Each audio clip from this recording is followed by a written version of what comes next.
இந்த லெசனில் நாங்கள் பார்க்க போகிறோம் இந்த மாதிரி காட்டப்பட்டிருக்கிற ஒரு சர்க்கியூட் டயக்ராமோட கனெக்ட் பண்ணுற நேரத்தில் இந்த சர்க்கியூட்டுக்கு ஊடாக ஓடுற மின்னோட்டத்தை கண்டுபிடிக்கிறது எப்படி, அளந்து கொள்வது எப்படி, மற்றது ஒவ்வொரு பாகங்கள்லையும் இருக்கிற மின் அழுத்தத்தின் அளவு எவ்வளவு, ஒவ்வொரு பாகங்களுக்கு குறுக்காக இருக்கிற மின் அழுத்த வேறுபாடு எவ்வளவு அப்படின்றத அளக்கிறது எப்படின்னு சொல்லியும் பார்ப்போம்.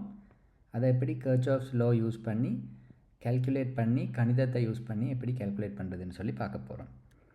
இப்போ இடத்துல பார்த்தீங்கன்னு சொன்னால் 20 வோல்ட் யூஸ் 20 வோல்ட் இருக்கிற ஒரு பேட்ரி ஒன்று இல்லாட்டி ஒரு பவர் சப்ளை யூஸ் பண்ணி கனெக்ட் பண்ணியிருக்கிறாங்க. அப்போ அதோட இப்படி கரண்ட் இதில் வயர் ஒன்று த்ரூ கனெக்ட் பண்ணப்பட்டு 10 கிலோ ஓம் ஆன ஒரு தடை ஒன்று கனெக்ட் பண்ணப்பட்டிருக்குது. அதே மாதிரி இன்னொரு 20 கிலோ ஓம் அளவுடைய இன்னொரு தடையும் 10 கிலோ ஓம் அளவுடைய இன்னொரு தடை வயர்களூடாக கனெக்ட் பண்ணப்பட்டு திரும்ப எங்களோட பவர் சப்ளைக்கு கனெக்ட் பண்ணியிருக்கிறாங்க. ரைட், எங்களுக்கு தேவையான விஷயம் என்னென்னு சொன்னால் ஒவ்வொரு பாகங்களுக்கு குறுக்காகவும் இருக்கிற, அதாவது இந்த பாகத்தில் குறுக்க இருக்கிற மின்னழுத்த வேறுபாடு எவ்வளவு, இந்த பாகத்துக்கு குறுக்க இருக்கிற மின்னழுத்த வேறுபாடு எவ்வளவு, இந்த பாகத்துக்கு குறுக்க இருக்க மின்னழுத்த வேறுபாடு எவ்வளவு அப்படின்றது தான் நாங்கள் கண்டுபிடிக்க போகிறோம். ஓகே, இப்போ நாங்கள் பார்ப்போம் இதை எப்படி டிங்கர்கேட் யூஸ் பண்ணி கனெக்ட் பண்ணி கொள்ள போகிறோம் அப்படின்னு சொல்லி. இப்போ நாங்கள் டிங்கர்கேடை ஓப்பன் பண்ணிவிட்டு அதில் டிசைன் சர்க்கிட்ஸில் க்ரியேட் நியூ டிசைன் அப்படின்னு கொடுத்தோம்னு சொன்னால் எங்களுக்கு பிளாங்க் ஒர்க் ஸ்பேஸ் ஒன்று கிடைக்க போகுது. அந்த பிளாங்க் ஒர்க் ஸ்பேஸ் எடுத்த பிறகு எங்களுக்கு தெரியும்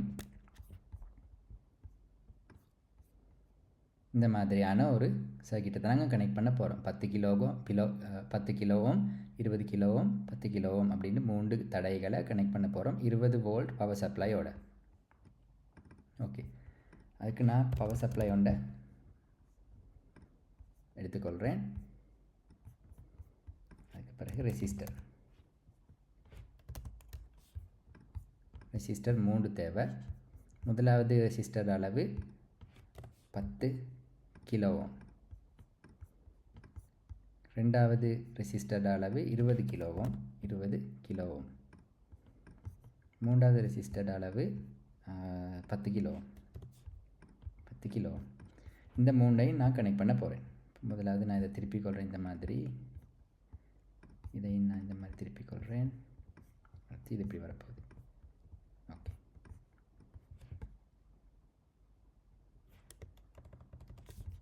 ஓகே, இப்போ நான் இதை வயர் ஒன்றை யூஸ் பண்ணி கனெக்ட் பண்ணிக்கொள்ள போகிறேன். ஸோ பாசிட்டிவ் டெர்மினலில் இருந்து வயர் நான் கனெக்ட் பண்ணுறேன் இந்த மாதிரி இந்த ரெசிஸ்டரோட. அதுக்கப்புறம் டெர்மினல் 2லேருந்து அடுத்த ரெசிஸ்டர் கனெக்ட் பண்ணிக்கொள்கிறேன். இந்த கனெக்ஷன்.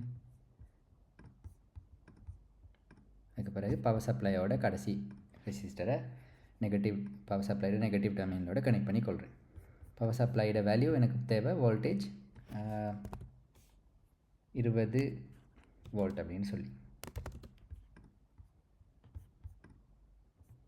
ஓகே, இப்போ நாங்கள் சிமுலேஷன் ஸ்டார்ட் பண்ணி பார்ப்போம் என்ன மாதிரி வேலை செய்யுதுன்னு சொல்லி. இதில் இப்போ எங்களுக்கு வருது, இதில் ஆட்டோவாக பவர் சப்ளையில் இருக்கிற டிஸ்பிளேலேயே எங்களுக்கு அதில் ஓடுற மின்னோட்டத்தோட அளவு காட்டப்படுது. ஆனால் நாங்கள் வேறே ஒரு அமீட்டர் உங்களோட லேப்பில் இருக்கிற மாதிரி ஒரு அமீட்டரை யூஸ் பண்ணி இப்படி அளக்கிறதுன்னு சொல்லியும் பார்ப்போம்.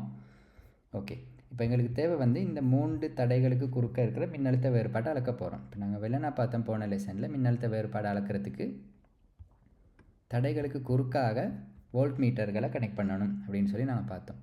ஸோ அதுக்காக நான் 3 வோல்ட் மீட்டர்கள் எடுத்துக்கொள்கிறேன். எல்லாத்துலேயும் ஆப்பரேஷனல் மோட் வோல்டேஜ்னு சொல்லி மாற்றிக்கொள்கிறேன். இதுலேயும் ஒரு வோல்ட் மீட்டர், இன்னொரு வோல்ட் மீட்டர் எனக்கு இதில். ஓகே, இப்போ எல்லாத்தையும் எனக்கு தெரியும் இதுக்கு பேரலாக தான் கனெக்ட் பண்ண போகிறோம். தடைகளுக்கு குறுக்காக தான் கனெக்ட் பண்ணிக்கொள்ள போகிறோம். பாசிட்டிவ் டெர்மினல்லேருந்து வரதை நான் பாசிட்டிவ் டெர்மினலோட கனெக்ட் பண்ணிக்கொள்கிறேன்.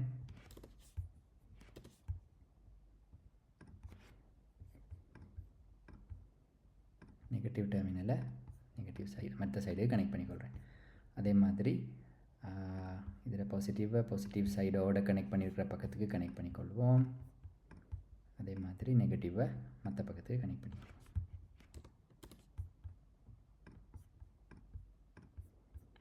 அடுத்த வோல்ட் மீட்டரையும் பாசிட்டிவ் டெர்மினலை பாசிட்டிவ் சைடுக்கும் நெகட்டிவ் டெர்மினலை நெகட்டிவ் சைடுக்கும் கனெக்ட் பண்ணிக்கொள்ளலாம். ஓகே, இப்போ சிமுலேட் பண்ணி பார்ப்போம் எங்களுக்கு எப்படி வேல்யூஸ் வருதுன்னு சொல்லி. இப்போ எங்களுக்கு தெரியுது முதலாவது தடையை குறுக்க 5 வோல்ட் அளவு மின்னழுத்த வேறுபாடு, ரெண்டாவது தடைக்கு குறுக்காக 10 வோல்ட் அளவு மின்னழுத்த வேறுபாடு, மூன்றாவதுக்கு குறுக்காக இன்னொரு 5 வோல்ட் மின்னழுத்த வேறுபாடு கிடைக்கிது அப்படின்னு சொல்லி. அதே மாதிரி நாம் மின்னோட்டத்தை அளக்கிறதுக்கும் மீட்டர் ஒன்றை யூஸ் பண்ணிக்கொள்வோம். இப்போ டிங்கர்கேடில் நாங்கள் அதை எப்படி செய்ய போகிறோம், மல்டிமீட்டர் ஒன்று எடுக்கிறோம், அதில் ஆப்ரேஷனல் மோடை ஆம்பியரேஜ்னு சொல்லி மாற்றிட்டு இந்த வயரை டிலீட் பண்ணி இதிலேருந்து வர பாசிட்டிவ் டெர்மினலை மீட்டரோட பாசிட்டிவ் டெர்மினலுக்கு கனெக்ட் பண்ணிவிட்டு அதில் மற்ற பக்கத்தை எங்களை சர்க்கிட்டோட கனெக்ட் பண்ணி கொள்வோம். அப்போ இதில் மின்னோட்டம் வந்து மீட்டருக்கு ஊடாக ஓடி மற்ற பக்கமாக போக போகுது. இப்போ நாங்கள் சிமுலேஷனை ஸ்டார்ட் பண்ணி பார்ப்போமா இருந்தால் எங்களுக்கு தெரியும் 500 மைக்ரோ ஆம்பியர். நாங்கள் போன லெசனில் பார்த்தோம் வேறு அலகுகள் எப்படி இருக்குதுன்னு சொல்லி மைக்ரோ அப்படின்ற குறியீடு பற்றி நாங்கள் பார்த்தோம் போன லெசனில். அப்போ எங்களோட மின்னோட்டத்தோட அளவு 500 மைக்ரோ ஆம்பியர். அதோட இந்த ஒவ்வொரு தடைகளுக்கு குறுக்காகவும் 5, 10, 5 அப்படின்ற மின்னழுத்த வேறுபாடுகள் காட்டப்படுது. ஓகே, இப்போ நாங்கள் பார்ப்போம் இதை எப்படி நாங்கள் கர்ச்சாஃப்ஸ் லா யூஸ் பண்ணி அதே மாதிரி கணிக்கிறது எப்படின்னு சொல்லி இப்போ பார்ப்போம். ஓகே, எங்களோட சர்க்கிட் திரும்ப நாங்கள் ஓப்பன் பண்ணிக்கொள்வோமா இருந்தால் இதில் இருக்கிற மொத்தமாக இருக்கிற மின்னோட்டத்தோட தடையிட அளவை நாங்கள் சிம்பிளாக கூட்டி பார்த்துக்கொள்ளலாம். ஏன்னா நாங்கள் இதில் தொடர்ச்சியாக தான் கனெக்ட் பண்ணியிருக்கிறோம் எல்லா தடையையும். அப்போ தொடர்ச்சியாக கனெக்ட் பண்ணியிருக்கிற நேரத்தில் எங்களோட தடையை நாங்கள் அளந்து கொள்ளலாம். மொத்தமான தடையிட அளவு R அப்படின்னு எழுதுவோமா இருந்தால் R நாங்கள் எழுத போகிறோம் 10 கூட்டல் 20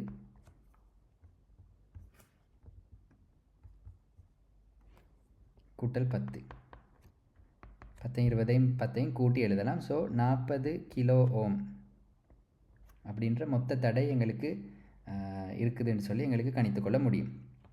அதோட எங்களோட வோல்டேஜோட அளவு எங்களுக்கு தெரியும் 20 வோல்ட்டுன்னு சொல்லி. ரைட், இதில் சில விஷயங்கள் நாங்கள் நோட் பண்ணிக்கொள்ள வேண்டிய ஒரு தேவை இருக்குது. பாப்பமாக இருந்தால் இவ்விடத்தில் இருக்கிற மின் அழுத்தத்தோட அளவு 0 வோல்ட் அப்படின்னு எடுத்துக்கொள்வோமா இருந்தால் இதிலிருந்து இன்னொரு 20 வோல்ட் கூட்டப்பட்டு இவ்விடத்தில் மின்னழுத்த வேறுபாடு 20 வோல்ட்டாக மார்க் பண்ண போகிறோம். இதில் 0ன்னு சொல்லி வலது பக்கத்தில் இருக்கிறத எடுத்துக்கொள்வோமா இருந்தால் இங்கால இந்த பக்கமாக போகிற நேரம் 20 கூட போகுது. ஏன்னா மின்னழுத்த வேறுபாடு 20 வோல்ட்டுன்னு எங்களுக்கு தெரியும். அதனால தான் நாங்கள் இந்த பக்கத்தை 0 எடுக்கிறத எப்பயுமே கிரவுண்ட் அப்படின்னு சொல்லுவோம். அப்போ இதை நீங்கள் ஆர்டினோலையும் பார்த்துருப்பீங்க. நாங்கள் 0க்கு பதிலாக கனெக்ட் பண்ணுற பின்னோட பேர் கிரவுண்டுன்னு சொல்லி நீங்கள் பார்த்துருப்பீங்க. மற்ற 20 வோல்ட் இல்லாட்டி ஆர்டினோவில் எடுத்துக்கொள்ளும் இருந்தால் 5 வோல்ட் எடுக்கிறதுக்கு பவர் அப்படின்ற பின்னை யூஸ் பண்ணுவோம். ஸோ இந்த இடத்துல பவர் அப்படின்ற பின்னை யூஸ் பண்ணி 20 வோல்ட் எடுப்போம். அதே மாதிரி 0 எடுக்கிறதுக்கு கிரவுண்ட் அப்படின்ற பின்னோட கனெக்ட் பண்ணுவோம் ஆர்டினோவில். ஞாபகம் இருந்தால் உங்களுக்கு போன லெசன்களை ரிவைண்ட் பண்ணி பார்க்கலாம். ஓகே, அதே மாதிரி எங்களுக்கு தேவை அடுத்து ஒவ்வொரு இடங்கள்லையும் இருக்கிற மின்னழுத்தத்தோட அளவு பார்க்குறதுக்கு. இடத்துல பார்த்த மாதிரி இருந்தால் இதில் இருக்கிற மின்னழுத்தத்தோட அளவை நாங்கள் V1 அப்படின்னு குறித்துக்கொள்வோம். இந்த இடத்துல இருக்கிற மின்னழுத்தத்தோட வேறுபாடு V2 அப்படின்னு குறித்துக்கொள்வோம். இதில் இருக்கிற மின்னழுத்தத்தோட வேறுபாடு V3. அதே மாதிரி இவ்விடத்தில் இருக்கிற மின்னழுத்தத்தோட அளவு V4 அப்படின்ட்டு குறித்துக்கொள்வோம். அதோட மின்னழுத்தத்தோட வேறுபாட்டோட அளவு அதுகளையும் நாங்கள் வேறு எழுத்துக்களை யூஸ் பண்ணி குறித்துக்கொள்வோம். இதுக்கு குறுக்கா முதலாவதுக்கு இருக்க 10 கிலோ ஓம் அப்படின்ற தடைக்கு குறுக்கா இருக்கிற மின்னழுத்தத்தை வேறுபாடை வந்து நாங்கள் V1 அப்படின்னு சொல்லி இந்த பக்கமாக குறித்துக்கொள்வோம். இதை நாங்கள் V2 அப்படின்னு குறித்துக்கொள்வோமா இருந்தால் இதை V3 அப்படின்னு குறித்துக்கொள்வோமா இருந்தால் இப்போ எங்களுக்கு இதில் இருக்க நாங்கள் கலரில் எழுதியிருக்கிற ப்ளூ கலரில் எழுதியிருக்கிற V1, V2, V3, V4 அப்படின்ற எழுத்துக்களுக்கு உரிய அளவையும் க்ரீன் கலரில் மார்க் பண்ணப்பட்டிருக்கிற V1, V2, V3 அப்படின்ற அளவுகளை நாங்கள் கர்ச்சாஃப்ஸ் வோல்டேஜ் லா யூஸ் பண்ணி கம்ப்யூட் பண்ணி கொள்ளலாம். ஓகே, இப்போ நாங்கள் கர்ச்சாஃப்ஸ் வோல்டேஜ் லா என்ன சொல்லுதுன்னு பார்ப்போமா இருந்தால் V = ஐஆர் அப்படின்னு சொல்லுது. இந்த சந்தர்ப்பத்தில் எங்களுக்கு மொத்தமாக சர்க்கிட்டில் இருக்கிற ரெசிஸ்டன்ஸோட அளவு, தடையோட அளவு 40 கிலோ ஓம்னு சொல்லி நாங்கள் கணிச்சு கொண்டோம். அதே மாதிரி வி வந்து எங்களுக்கு 20 அப்படின்னு தெரிய வருது. சரிதானே? அப்போ அந்த ரெண்டையும் யூஸ் பண்ணி கர்ச்சாஃப்ஸ் வோல்டேஜ் லோவை யூஸ் பண்ணி நாங்கள் ஐ அப்படின்ற மின்னோட்டத்தோட அளவை அளந்து கொள்ளலாம். வியை ஆறால் பிரித்து. அப்போ வி ஆறால் பிரிப்பமாக இருந்தால் விக்கு எங்களுக்கு தெரியும் 20 வோல்ட்டுன்னு சொல்லி, ஆறுக்கு எங்களுக்கு தெரியும் 40 கிலோ ஓம்னு சொல்லி. அப்போ அதோட ஆன்சர் எங்களுக்கு தெரியும் 20 வோல்ட் பிரித்தல் 40 கே அப்படின்ற கிலோவுக்கு 10⁻³ அடுக்கு, அதாவது 1000. அதில் பிரிப்பமாக இருந்தால் ஆம்பியரில் ஆன்சர் வரப்போகுது. ஸோ அதோட ஆன்சரை பார்ப்போமா இருந்தால் எங்களுக்கு 0.5 பெருக்கல் 10⁻³ ஆம்பியர்னு வரப்போகுது. 10⁻³ ஆம்பியர் எங்களுக்கு தெரியும், மில்லி அப்படின்னு நாங்கள் மார்க் பண்ணோம். ஸோ 0.5 மில்லி ஆம்பியர் இல்லாட்டி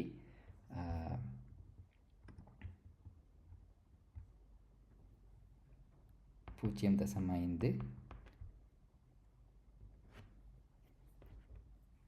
அப்படி இல்லாட்டி 500 மைக்ரோ ஆம்பியர் அப்படின்னு நாங்கள் மார்க் பண்ணுவோம். ஓகே, இப்போ இதை தான் நாங்கள் சர்க்கிட்டில் அளந்து பார்க்குற நேரத்தில் எங்களுக்கு 500 மைக்ரோ ஆம்பியர்னு சொல்லி எங்களோட அம்மீட்டரில் அளக்கக்கூடியதாக இருந்துச்சு. இப்போ நாங்கள் பார்ப்போம், நாங்கள் வோல்ட் மீட்டர் யூஸ் பண்ணி அளந்து கொண்ட இடத்துல இருக்கிற 5 வோல்ட் 10 வோல்ட் 5 வோல்ட் அதுகளை கர்ச்சாஃப்ஸ் வோல்டேஜ் லோ யூஸ் பண்ணி கணிக்கிறது எப்படின்னு சொல்லி பார்ப்போம். ஓகே, இப்போ எங்களுக்கு தெரியும் இந்த சர்க்கிட்டுக்கு ஊடாக ஓடுற மின்னோட்டம் வந்து 500 மைக்ரோ ஆம்பியர்னு எங்களுக்கு தெரியுது. ஸோ அதை யூஸ் பண்ணி நாங்கள் இது ஒவ்வொரு பாகங்களுக்கு குறுக்காகவும் இருக்கிற மின்னழுத்த வேறுபாடு அளந்து கொள்ள முடியும். ஓகே, அதை எப்படி செய்கிறதுன்னு பார்ப்போம். முதலாவது V1 அப்படின்றத பார்ப்போமா இருந்தால், இந்த V1 அப்படின்றது குறுக்காக 500 மைக்ரோ ஆம்பியர் மின்னோட்டம் ஓடப்போகுது.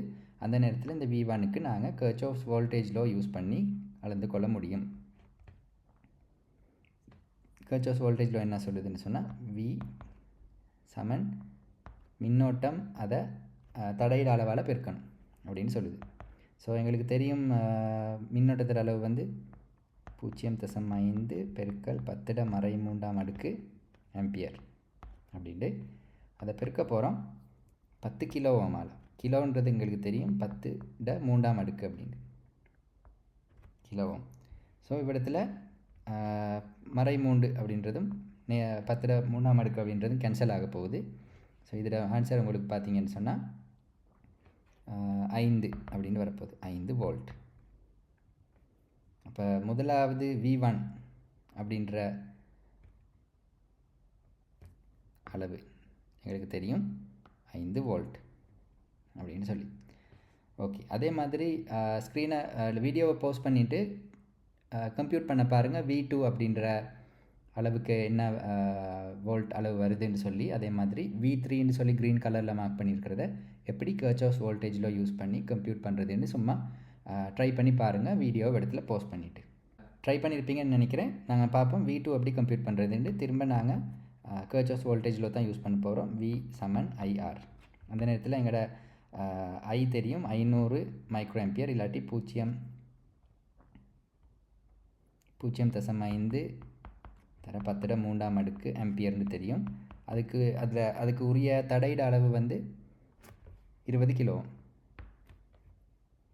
தர 10⁻³ ஓம்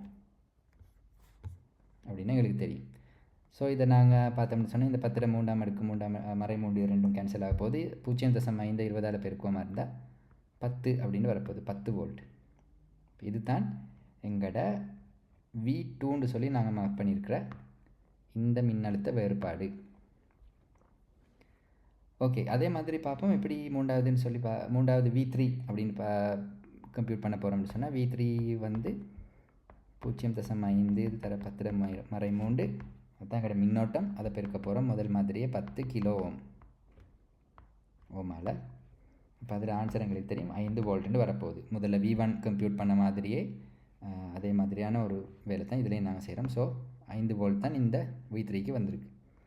ரைட், இப்போ பார்ப்போம் எப்படி இந்த ப்ளூ கலரில் மார்க் பண்ணியிருக்கிற V1 V2 V3 V4 Tilda அந்த வேல்யூஸை நாங்கள் கணித்து கொள்வதுன்னு சொல்லி. இப்போ எங்களுக்கு ஆன்சர் வந்துச்சு வெளிலன்னா பார்த்தோம்னு சொன்னால் V1 வந்துச்சு 5 வோல்ட், V2 வந்துச்சு 10 வோல்ட், V3 வந்துச்சு 5 வோல்ட். இப்போ இந்த சர்க்கிட்டில் இடத்துல பார்த்தீங்கன்னு சொன்னால் பூஜ்ஜியம் இருக்குது. அதே மாதிரி இடத்துல 20 வோல்ட் இருக்குது. அந்த 20 வோல்ட்டுக்கு சமனான அளவு மின்னழுத்தம் தான் இதில் இருக்க போகுது. ஏண்டா இதில் கனெக்ட் பண்ணியிருக்கிற வயரில் தடை இல்லைன்னு சொல்லி நாங்கள் அனுமானிப்பமாக இருந்தால் இந்த துண்டில் ஒரு தடையும் இல்லை. ஸோ இதில் இருக்கிற 20 வோல்ட் தான் இந்த V1க்கும் வரப்போகுது. ஸோ இந்த V1 வந்து 20 வோல்ட் ஆக இருக்க போகுது. அந்த 20 வோல்ட்லேருந்து பார்ப்போமா இருந்தால் இவ்விடத்தில் 5 வோல்ட் மின்னழுத்த வேறுபாட்டுக்கு பிறகு இந்த V2 கம்ப்யூட் பண்ண போகிறோம். இப்போ 20லேருந்து 5 குறைய போகுது. அப்போ V2 வந்து 15 வோல்ட்டாக இருக்க போகுது. அதாவது அவடத்தில் இருக்கிற மின் அழுத்தத்திட அளவு. இந்த ரெண்டுக்கும் இடையில் வேறுபாடு தான் இந்த 5 வோல்ட். 20 வோல்ட்டுக்கும் 15 வோல்ட்டுக்கும் இடையில் இருக்கிற வேறுபாடு 5 வோல்ட். அதாவது 5 வோல்ட் ட்ராப் ஆக போகுது நாங்கள் இந்த பக்கத்துலேருந்து இந்த பக்கமாக கரண்ட் ஓடுற நேரம். ரைட், அதே மாதிரி பார்ப்போமா இருந்தால் இவ்விடத்தில் V2 அப்படின்றது 10 வோல்ட்டாக இருக்குது.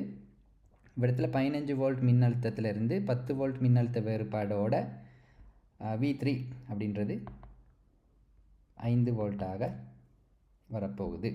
இப்போ இடத்துல பார்த்தீங்கன்னு சொன்னால் 15 வோல்ட்டுக்கும் 5 வோல்ட்டுக்கும் இடையில் இருக்கிற மின்னழுத்த வேறுபாடு தான் இந்த 10 வோல்ட் மின்னழுத்த வேறுபாடு. அதே மாதிரி இந்த 5 வோல்ட்லேருந்து இந்த 5 வோல்ட் மின்னழுத்த வேறுபாடு போன பிறகு இவ்விடத்தில் 0 மின்னழுத்தம் வந்திருக்கு. அப்போ V4 வந்து 0. இப்போ இந்த மாதிரி சர்க்கிட்டுகளில் ஒவ்வொரு பாகங்களையும் இருக்கிற மின்னழுத்த வேறுபாடு மற்றது அந்த சர்க்கிட்டுக்கு ஊடாக ஓடுற மின்னோட்டத்தோட அளவை கணிக்கிறதுக்கு தெரிஞ்சிருக்கிறது ரொம்பவே முக்கியம். சர்க்கிட் ஒன்றை நாங்கள் டிசைன் பண்ணுறதுக்கு ரொம்பவே இலகுவாக இருக்கும். ஸோ அடுத்த லெசனில் இன்னொரு சர்க்கிட்டோட இன்னும் கொஞ்சம் காம்ப்ளிகேட்டடான ஒரு டிஸ்கஷன் ஒன்றோட சந்திப்போம்.